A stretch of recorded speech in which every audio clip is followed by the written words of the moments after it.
This is Dates and Mates with your host, Damona Hoffman. Welcome to Dates and Mates, my lovers. It's me, Damona, certified dating coach, and the person who is here to make modern love simple for you.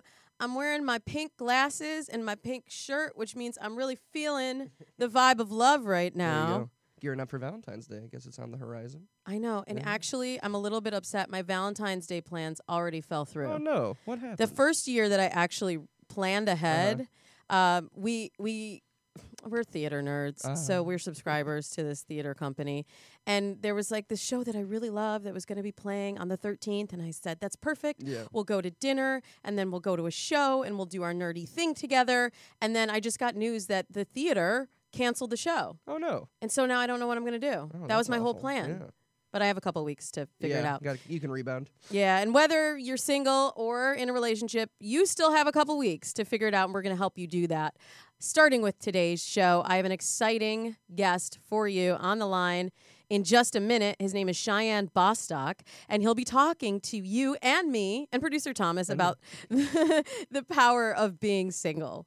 And as always, we have headlines, including how Me Too is affecting dating lives, and how much time millennials are really spending on dating apps. Some of these numbers might surprise you. I was surprised. I know. And also, we have a controversial statement from singer Ciara that is just got everybody up in arms. I think you might know what I'm talking about. So you know we're going to be talking about it here on today's show.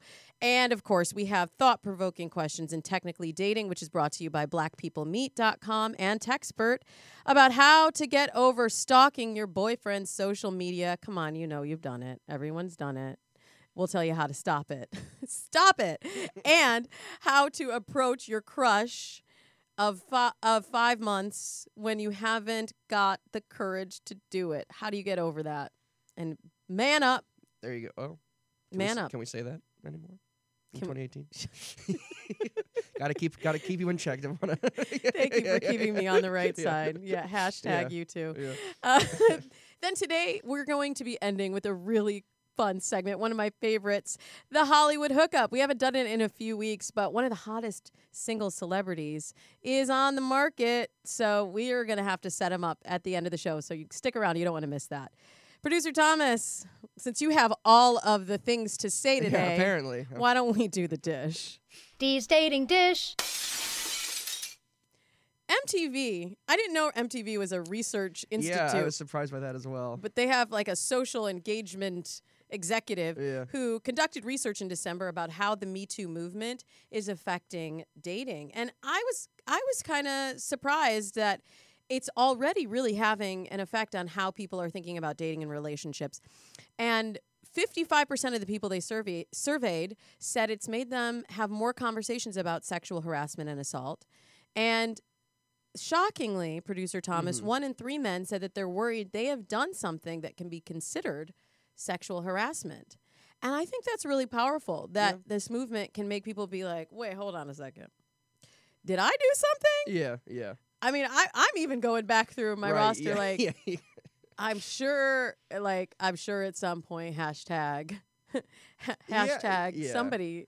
somebody would be offended by something that I said. Right, yeah. No, it's very important that it's, starting all these conversations. And I know our opinions differed a little bit about the Aziz thing, but I think that was also another kind of bombshell in terms of like considering your place within the whole movement. Well, you had to stand up for the guys, so I understand you were towing the party line there, of like making sure that you're coming off as a woke man. Yeah. But I just was trying. Okay, I'm not going to go down that rabbit hole again. But 40% of young men said that the movement has changed the way they act in romantic relationships. Which I think is hopefully for the better. I was going to say, though, I wonder if it's like, oh, I'm not going to pursue a woman or give a woman a compliment or do something that is totally socially appropriate because I'm afraid that I might now be accused of sexual harassment. It's a real gray area. Yes. I will definitely agree with you on that, is that now everything's thrown into kind of this state of limbo where we're reconsidering everything, but I think that ultimately that's a positive movement. Question everything. Question everything. Of course. I have a question. Okay. How many hours a week do you think millennials spend on dating apps? Ah, gee, Devona, I just don't know. But good thing we have the data right in front of us, and we can let everyone know. Yeah, this was actually a study from independent.co.uk. Well, they didn't study it, but they promoted it. I think it came from Tinder and Bumble. And shockingly, the answer is 10 hours a week. Let me tell you something, though. When I'm coaching singles, I actually ask them to spend at least 5 hours a week on dating apps or dating sites. And most of the time, people look at me sideways and grunt and roll their eyes and say, oh, that's so much time. But it turns out it's half the time that millennials are spending on it. Well, it's crazy. I think they said that, like, what is it, men spend like 85 minutes a day on it? That seems nuts to me. That's a long time. But here was the thing that I noticed that's evolved from when I began coaching people on online dating before dating apps were a thing. It used to be you didn't have your phone to do it, so you would sit down and have your dating app session or your online dating session. Logging in. You'd go into your mom's basement, right? And then you would log dial-up in. tone. And you'd get the dial-up tone, yeah. And then you'd go into your AIM chat. No, I'm kidding. I'm kidding. Sort of. I'm not really kidding. A little bit. There's always truth in kidding. And you had your time on the dating app, and then you put it away. But the interesting thing now is that people are using it for 85 minutes, but they're using it in short spurts. So they're using it at 10 minutes at a time. It's technically 9.7 minutes, but who's counting? And then they put it away, and then they go into a really boring meeting, and then they check it under the table for 10 minutes. And so that means they're having about 8 times a day that they're checking it, which to me sounds a little bit obsessive. Well, like, we need to chill a little bit. That was my knee-jerk reaction, but then, like, on the other hand, it's like, how many times do you log into Facebook a day? Like, I'm always on Facebook. Too many. So it's like, I guess it kind of makes sense. Well, you know I have a problem with Facebook, and I'm trying to get it under control. Yeah. But, I mean, we're doing the show on Facebook. Yeah, you gotta promote. Well, you know, I have to Unnecessary talk evil. to the audience and Yeah. give people what they want. But I think it's a good thing overall that people are really making an investment in their dating lives and really showing up. I don't know how really engaged people are when they're swiping. Yeah, I think that really varies. And somebody was telling me yesterday, a client was saying that she feels like it's 200 left swipes for every right swipe, which I thought was a little bit a little overly right. discerning. Yeah. I'm like, can you Live give the a guy a little. break? Yeah, Give yeah. a guy a break. But we'll see if that extra time that people are spending on dating apps is really going to add up to more connections. Do you think that the numbers will drop when it's not January and the resolutions are dwindling? Oh, well, yeah, that's an important thing that in January there was a 23% increase in users. I mean, we were talking about that in the Match.com Dating Sunday. It happens every year, and there's always a little drop-off, but I'll tell you a little secret. Uh-oh. It picks back up in March. Boom. It picks back up in March. Well, where people are really interested in a relationship because they get over the Valentine's Day hump and then they're like, oh, I'm going to spend 2 weeks feeling bad about this. Right. And then come like mid-March, early mid-March, they're ready to get back at it.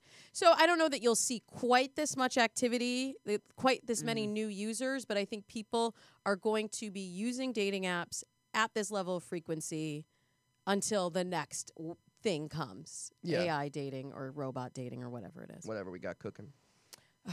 Something was cooking. Something was cooking on social media this week. You know, Sierra, she's had a sordid relationship past. Her ex-fiance cheated on her, and then she got together with Russell Wilson. And then weren't they like verge till merge again? When was Future? Was that a while ago? A while ago. That was her fiance, right? Yeah. She was engaged to Future? Yeah. Okay. And now she wanted to share what she learned about dating and relationships. And there's this clip that's been around from Pastor John Gray. There was a sermon directed at women, and he's talking about how women need to level up. And you're talking about you want to be a wife, but you're carrying yourself in the spirit of girlfriend. And so she basically just posted her thoughts about that and said that we do need to level up and work on yourself. And she was talking about her own struggle of being in a dark place and realizing that that was not the life that she was choosing, and she chose to level herself up. So it kind of surprised me that people really jumped on her Yeah. and they were like, oh, just because you got a man now, Yeah. you think you're going to come and give me some advice. Yeah. And I don't really get it. I think she's trying to do something good by sharing her story Mm-hmm. and telling her what worked for her. Maybe it was just a clip because that already had some baggage to Yeah. it, that sermon. But I think her message overall is good. And then Lonnie Love jumped in the mix, and that people weren't about that Feeling that either. either, yeah. And she was like, "Well, the reason black women can't meet a man is because they're all locked up." And it was like, Ugh. "Oh God, Yeah. this started out as just Yeah. an uplifting message, Right. and it's turned into a firestorm." Yeah. Yeah, I think maybe the way and the wording that was used and the way in which it was delivered maybe, kind of rubbed some people the wrong way. But I think dating experts chimed in as well, where they're kind of like, well, maybe the positive takeaway from this is like, carrying yourself with some self-respect, some confidence. Perhaps that can be considered leveling up to some degree in terms of like the partners you choose to engage with. I think that's all that either of them are trying to say. Yeah. I don't know what Lonnie Love's talking about. But I think that, I do know what she's talking about, but I don't think that that's the reason. But anyways, luckily we have an expert who will be joining us in just a moment to talk about the power of being single and ways that you can uplift your vibration to be able to attract that love that you want. Those are the headlines, but that's just the beginning. Stick around because I have Cheyenne Bostock joining me in just a moment. Are you struggling to meet singles who you really connect with? You want to find someone who understands you and fits into your life and enhances it, right? Then Black People Meet could be just the thing you need to make a connection. Black People Meet is the largest dating site for black singles in the U.S. who are looking for love, friendship, and dates. It's built on a simple principle: creating relationships and connecting lives. And with my code, blackpeoplemeet.com/datesandmates, you can set up a profile and enjoy 1 free week of browsing pictures and chatting and flirting and messaging and hopefully going on dates too with other black singles. I'm a big fan of online dating, right? It's how I met my husband 15 years ago, and it's the fastest way to expand your dating pool and find singles who you really connect with. So don't wait. Go to blackpeoplemeet.com/datesandmates to get your 1 week free trial today. That's blackpeoplemeet.com/datesandmates. Welcome back to Dates and Mates, the show that makes modern love simple for you. My guest this week is a life coach, relationship expert, motivational speaker, and author of 4 best-selling books. He's written for the Huffington Post, Inc. magazine. He's a regular contributing expert on The Bill Cunningham Show. You've seen him on ABC, Fox, WBLS, Quiet Storm with Lenny Green, so many places. But now you're seeing him here live on Dates and Mates with Damona Hoffman. Please give big smooches to my guest, Cheyenne Bostock. Thanks so much for having me, Damona. Oh, I'm so glad that you're here. You and I have been following each other on Twitter and on some of the same media outlets together, and I just really love your approach and how you really aim to uplift women and give them the tools and resources to find their mate. And I think people hear it differently, Cheyenne, because when a man says it, they hear it differently than when I say it. So I was like, I need to get this man on the show here because we got to talk to ladies about the power of being single. And I just want to start off with something I was talking to my women's group program about earlier this week: singles shame. I feel like there's this air of shame around even being single, where people are like, oh, I don't want to tell anybody that I'm looking for a man because then I seem like I'm less than, or I'm incomplete. And even this feeling of being on a dating site or app or going out to a bar or a mixer and connecting with a man, it has this weight of shame to it. Are you seeing that as well among the women you work with? Absolutely. I'm definitely experiencing a lot of talk about being single, because this is not really something that us guys talk about typically. We're not, oh man, where are the women? I want to be in a relationship so badly. No, we don't talk about those things. We feel like when we're ready, we're ready. And it's really that simple. I'm sure ladies have heard, oh, I'm not ready for a relationship. When he says that, he means it. Because when he's actually ready for a relationship, what that means is I'm confident in where I am in life. And that's the most attractive thing you can be. So it's not about the physical attraction of a woman. what a woman needs to work on is how she feels about herself, her self-esteem and her confidence. And when she's built up that self-esteem and confidence, it won't matter what her friends are saying, what her family members are saying, how she's going about attracting a man, as long as it works for her. Yeah, and you have a lot of advice on this. You have an audio program, actually, on the power of being single at CheyenneBostock.com, and I got a chance to check it out. And one thing that really grabbed me is you talk about 4 areas where women need to work on themselves to be the kind of woman that the men they want to date would be attracted to. You talk about it being spiritual, emotional, financial, and physical. Yep. So let's start at the top, because I think that's an area where a lot of people are lacking in the spiritual. Mm-hmm. What's like one way that you get women to really step into their power in the spiritual realm? Well, I'm glad that you put that at the top, because everybody has a different top. Some people have a physical top. They put the physique at the top, number one. And you see it all over Instagram. You see the Instagram models, and they're putting it out there. And when I see those photos of all the skin and all the flesh, what I see is, please love me, because I'm having a hard time doing it myself. But when you see a woman who's showing her spirit, you just feel it.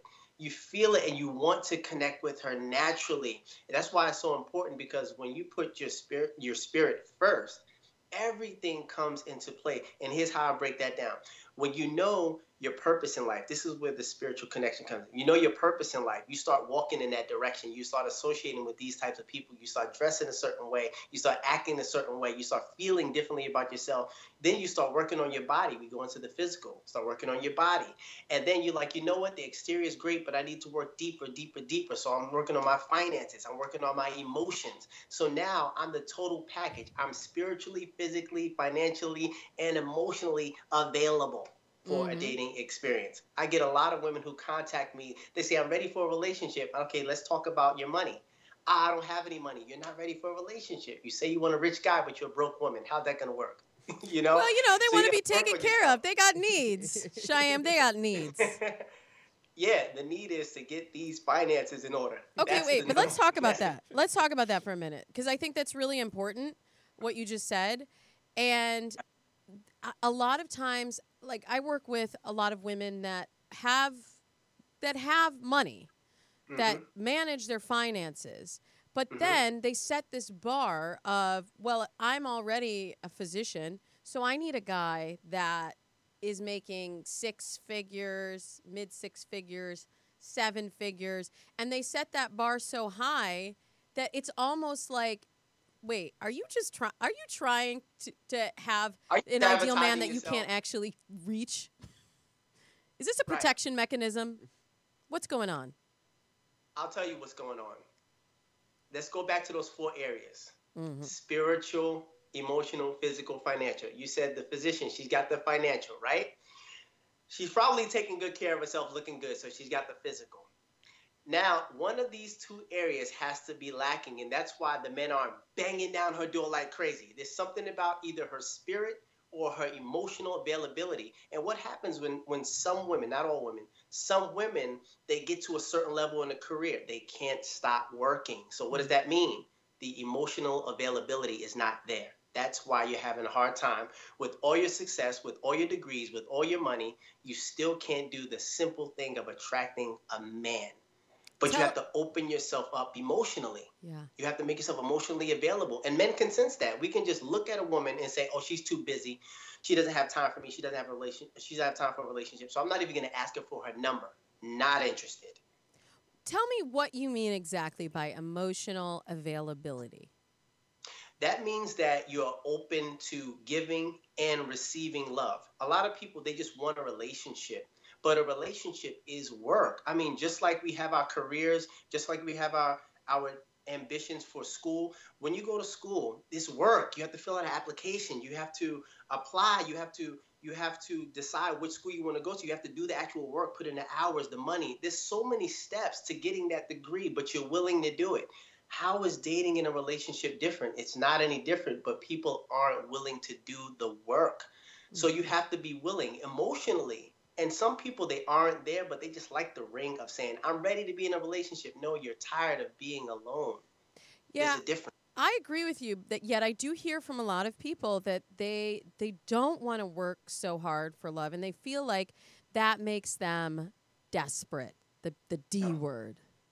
No, not at all. It's not desperate. It's proximate. It's intentional. You know, when you say you want something, and I find out a lot about my clients when I talk to them over the phone. They contact me, they email me, message me, whatever. They say, hey, I'm ready for a relationship. Okay, so let's schedule a free breakthrough coaching session. Let's talk about this. So we talk about it, and then we start breaking down. They don't even anticipate the type of questions that I'm going to ask them on this breakthrough coaching session. They're thinking that I'm going to fix their life and fix their relationship in 1 hour. And I said, I'm not a magician. I'm a life coach. I'm a relationship expert. I can't do that. But when it comes to doing the work and they start to hear me repeat some of the things that they say back to them, they start to see, I'm not ready. Oh my God, I'm not ready. Thank you. Thank you. I'm ready to do the work now. When you're ready to do the work, what I mean is the work on self. A lot of women, they pray to God, God, can you please bring me a better man? No, that's why your prayers are not being answered. You should be praying, God, please make me a better woman. Because when you become a better woman, you attract better men. You don't have to chase. You attract it to you. I would say yes, and it's a combination of leveling up, like we were just talking about a moment ago, and putting in effort.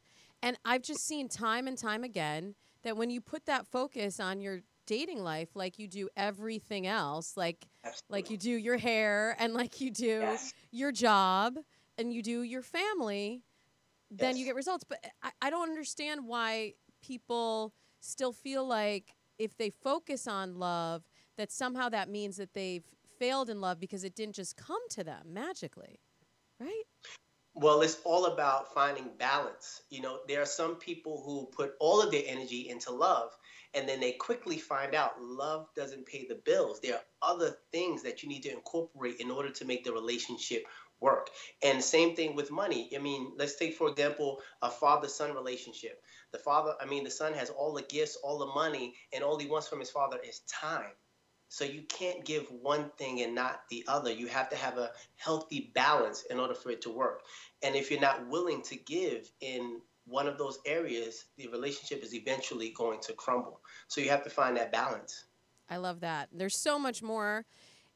Any ladies that are listening, if you want to really get deep on the power of being single and what these 4 areas that you need to work on to become the person that you want to attract are, then go to CheyenneBostock.com. That's spelled CheyenneBostock.com and get your free audio there and get on the road to finding your man. We got a couple weeks left until Valentine's Day, so do not wait. This is not the time to sit back and say maybe next year. This is the time to go all in. And Cheyenne, I love your advice, so I'm hoping you'll go all in with me and answer some questions from our listeners in Technically Dating. For sure. Let's do it. Technically Dating. Technically Dating is now brought to you in partnership with BlackPeopleMeet.com, the premier dating site for black singles. In case you missed it, you can get on there for free for a week at BlackPeopleMeet.com/datesandmates. And we have questions today from the Techspert app, which is crowdsourced advice for your drama, which you can download for free in the App Store. All right, Cheyenne, roll up your sleeves. We're going to get in this. The first one comes to us from a guy. He is 21, and he says, I need help.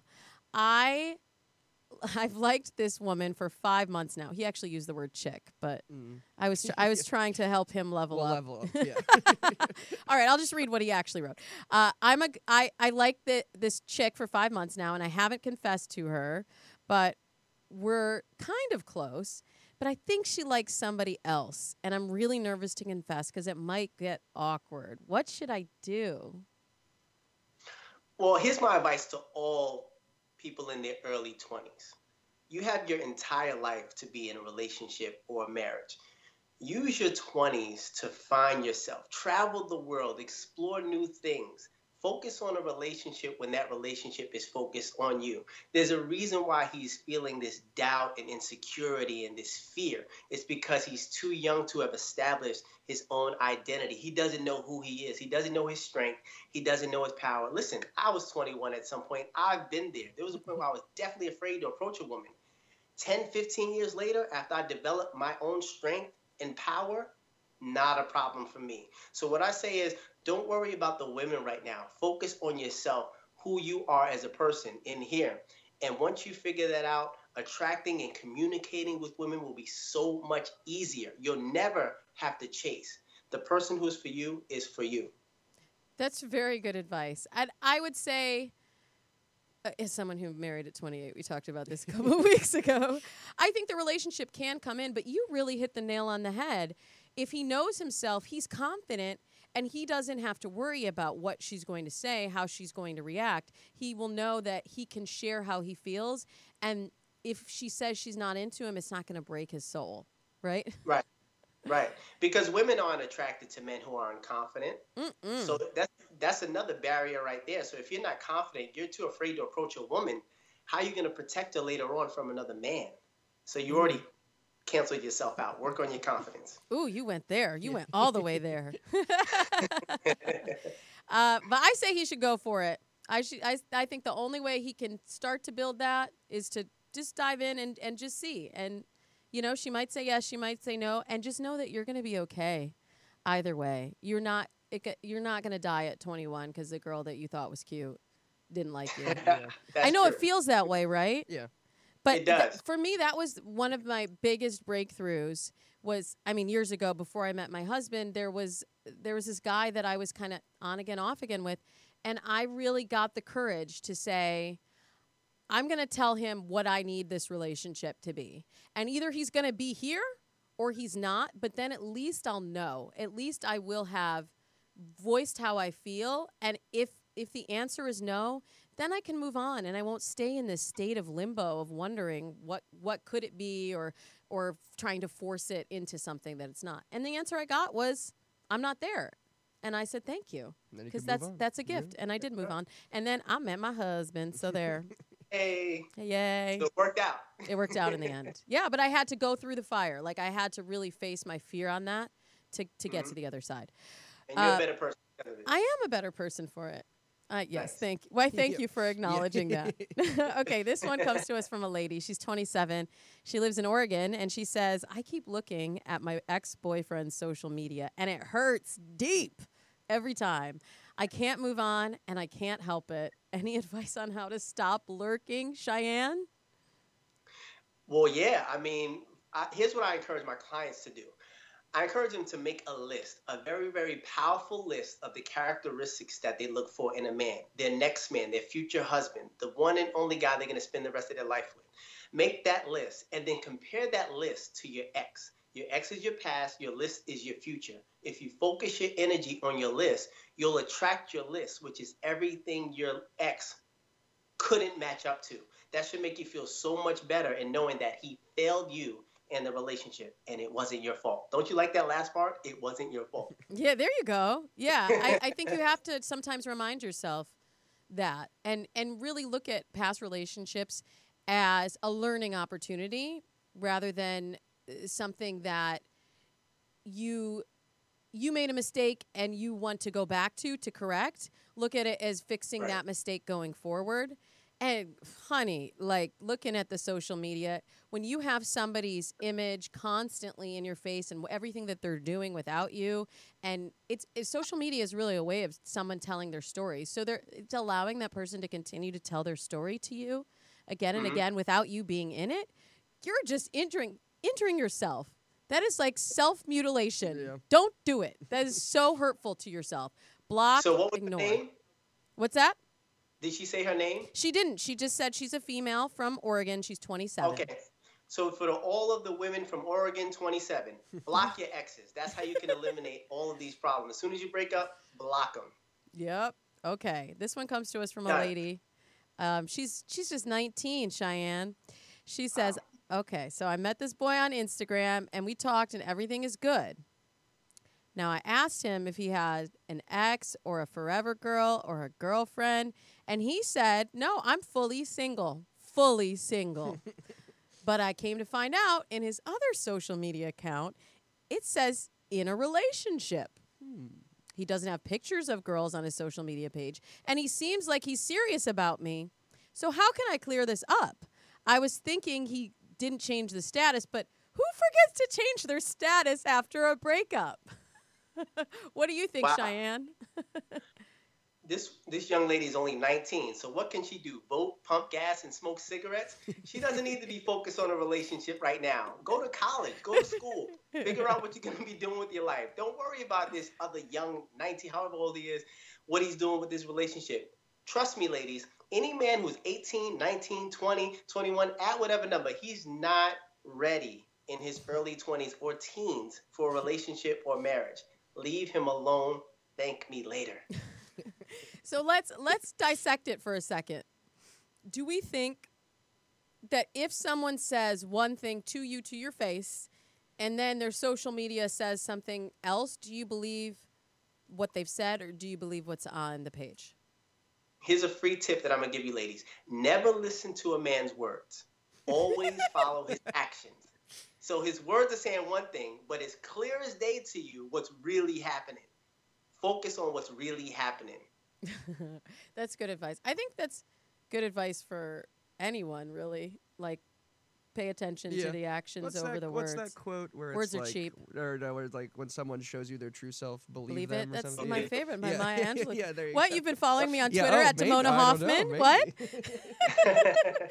Yeah. I also think that what someone does in public is indicative of how they will treat you in private. So if he's publicly saying that he is in a relationship, you got to go with that, regardless of what he's told you. Men, we don't do things like that. We don't post on social media we're in a relationship if we're not in a relationship. It Right. does nothing for our player status, for a man's player status.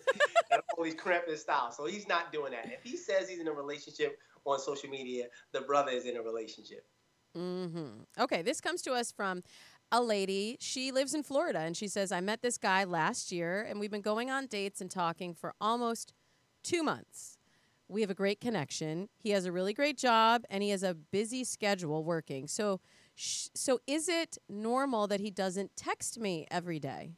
There are days when he'll call or at least ask how my day was, and I still see him on the weekends, and we have fun on our dates. So is it normal not to text or call every day as long as we see each other, right?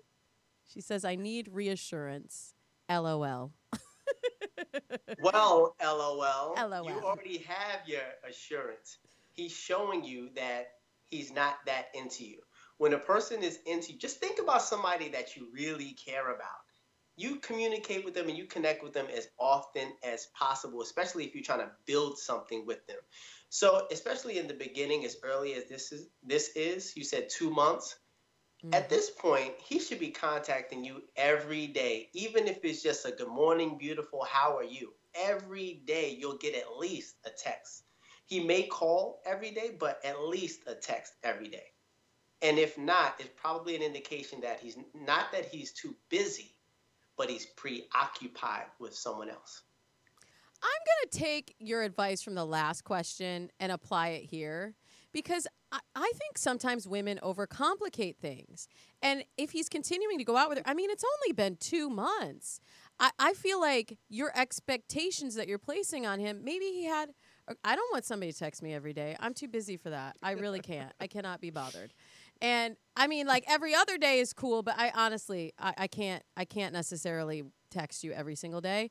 But I don't want that to mean like I'm just not that into you. Now, of course, I mean we're talking. I'm a married lady with 2 kids. You just don't. I'm ghost your husband over text. It's happened. Yeah. It's happened before. Yeah. I mean, we see each other I every day. suppose, yeah. Either way, you know. But I mean, maybe text is just not his method of communication. And I don't know why it has to be every single day. If it's frequent and you're seeing each other on the weekends, it's only been 2 months. I feel like she might be just putting too much pressure right up front. Well, two things. First of all, texting is every man's method of communication. We would much rather text than call because calling, we have to be emotionally available. And that's something that a lot of men are still struggling with and trying to figure out. So he might not want to really avail himself emotionally, be a conversation, listening and communicating. But a text, hey, how you doing? Boom, done. No emotions, just boom. Matter of fact, have my assistant text it. Boom, boom, boom. But you're right. You're right. 2 months is a short amount of time, and it depends on the communication, what they've been communicating to one another. Are you guys seriously dating? Are you guys working towards a relationship, etc.? Because if they're not working towards anything, then he's probably not feeling an obligation to communicate with her. But 2 months, that's more than enough time to know if something is going somewhere. That's a lot of time. Just imagine working on a job for 2 months and not knowing whether you're going to get hired. Ouch. I like your advice. I have one more. This is kind of a question of a different color. This is a young female. She's only 16 and she lives in Louisiana. But the question isn't quite about her. I will read on. She says, my mom is extremely flirtatious with everyone, including my boyfriend. People use me to get to her. She's 40, trying to get with 20 to 25-year-olds. It's uncomfortable when friends ask me or tell me that she's all over them and trashed. It wouldn't be so bad if it didn't include my boyfriend. Yes, honey, it would. But it's extra bad because it's her boyfriend. And she says, I can't do anything because I'm her child and I'm 16. It's unacceptable to me seeing a mom act that way. What can she do to correct this and have her mom stop getting drunk and putting the moves on her man? Well, there's two issues here. One of the main issues is, of course, the inappropriate mom. The mom shouldn't be flirting with her daughter's friends, her 16-year-old daughter's friends. That's the first issue. The second issue is the 16-year-old daughter even being connected or associated with men in their 20s. This is a teenager. She should be in school. She should be playing hopscotch or something with jump rope. I don't know what the kids are doing, but she shouldn't be They ain't out playing there jump rope at 16, I'll tell you that dating, much. and they probably don't jump rope anymore, but she shouldn't be out there dating grown men. I would not want my 16-year-old out there dating grown men. She's supposed to be sweet. I was going to reveal something about myself, but maybe I'll save it. Well, now you got it. Now I don't know if my father and mother are listening. No. No shade. But no I shade. did. I will say, as a 16-year-old, I was always very mature. And I just really did not connect with guys that were 16. So I was always hanging out with or dating guys that were in college. I grew up in a college town that were like 18, 19, 20, 20 to 25. I found that I could connect better with them. And don't worry, I wasn't being all loose and having sex with them and all that, Cheyenne. I know you wanted to give me a retroactive pep talk, but it's hard when you have a parent that's not acting like a parent. I know this is a little bit of a different question for dates and mates, but I think I believe, and I parent my children in this way, I believe that children should have a voice. And, that old-fashioned 50s parenting is over. And your mom needs to be accountable for her behavior, and especially when it comes to talking to your friends in an inappropriate way. And I think she should set a firm boundary with her, and make it clear that she's not bringing her friends to the house any longer as long as her mom engages in this kind of behavior. Well, definitely. There's definitely an issue with the mom. As I said earlier, there's an issue with the mom being a predator. That's one. But the biggest issue is that 16-year-old. Because what do 20-year-olds want from young women? Great Everybody conversation. knows. Great Everybody conversation knows. and jokes. And so, I tell a what's lot that? of jokes. They like that. No, I'm oh kidding. yeah, we don't want jokes. I say that. We're serious at this point, and the consequences behind it is so great that a parent can't afford to have that 16-year-old in that situation. So there's two issues. The 16-year-old is in a child's place. She has no authority, no say on what should be happening in anybody's dating life. So she needs to know her place. Yeah, I mean, as long as it doesn't affect her her life. You know, it's like she's not having an opinion 16 on her life. mom's dating life. But if her mom's dating life is coming into her life, then that's where it gets a little tricky. And I think it's also she has to kind of be the adult in this situation. So I'm not surprised that she's dating older men, because it sounds like if your mom is like this, you've had to become the adult. You've been parentified probably your whole life. So I don't know. Maybe she should be looking at ways to get out of that house and get out of a toxic situation.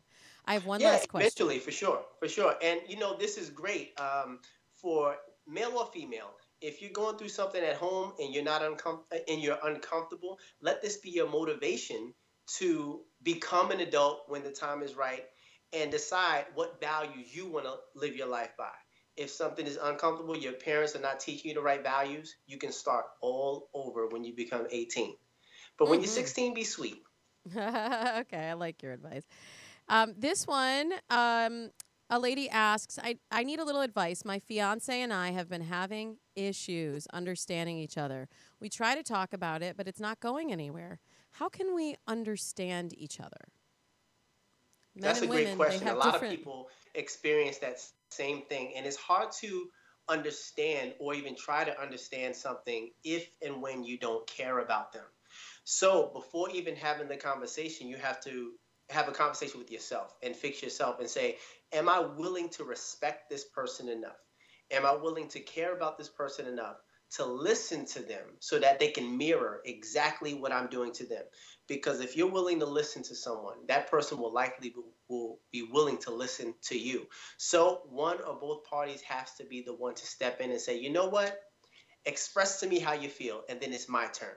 It's all about healthy communication. That's so true. And that's at the foundation of any great relationship.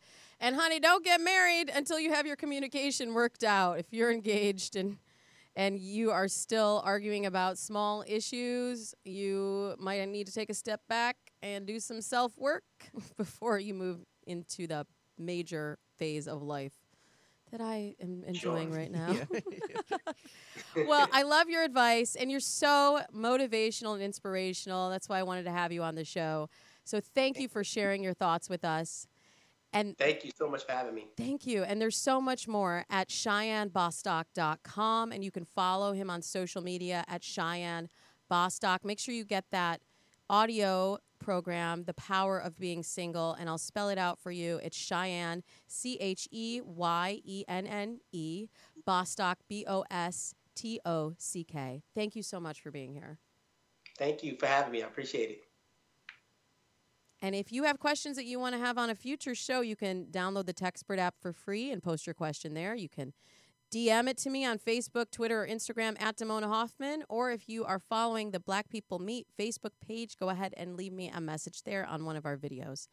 To cap off the show, Producer Thomas, we have one of my favorite segments. And every once in a while, a single celebrity makes the news who we just need to get involved with and partner them up. We can't help ourselves. We can't help ourselves. We can't let somebody good go to waste. So today we are going to play armchair matchmaker to the star of the upcoming movie Black Panther, Michael B. Jordan.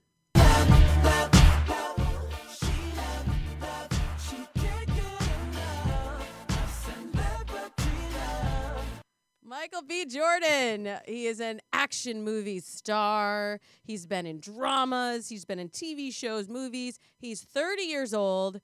And the ladies are all hot and bothered about his new movie, Black Panther, which he stars in with Chadwick Boseman. They're so hot and bothered about it that Fandango actually reported that it was the highest ever ticket sales for a Marvel film in the first 24 hours. Wow. Pre-sale. Like that issue sold it's out. already sold out for months, probably. For months. Because people are trying to get a hold of Michael B. Jordan's abs. Yeah. And he's made the news a couple of times before with his dating habits. He, a couple years ago, he was seen with one of the Kardashians. I can't even remember. One of the. Was he? I don't. Kendall. Kendall. You know I get them confused. Come on. Well, I know. It's under the umbrella. The Royal Kardashians. Yeah, the Royal Kardashian family, yeah. Yeah, right. I think it was Kendall. I Kendall, always get them confused.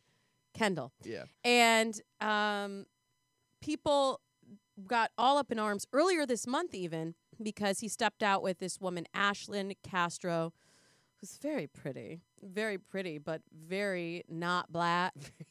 And people are very upset about this. They said they were going to boycott the movie because Michael B. Jordan doesn't like black women, doesn't support black women, and so we're not going to support your film.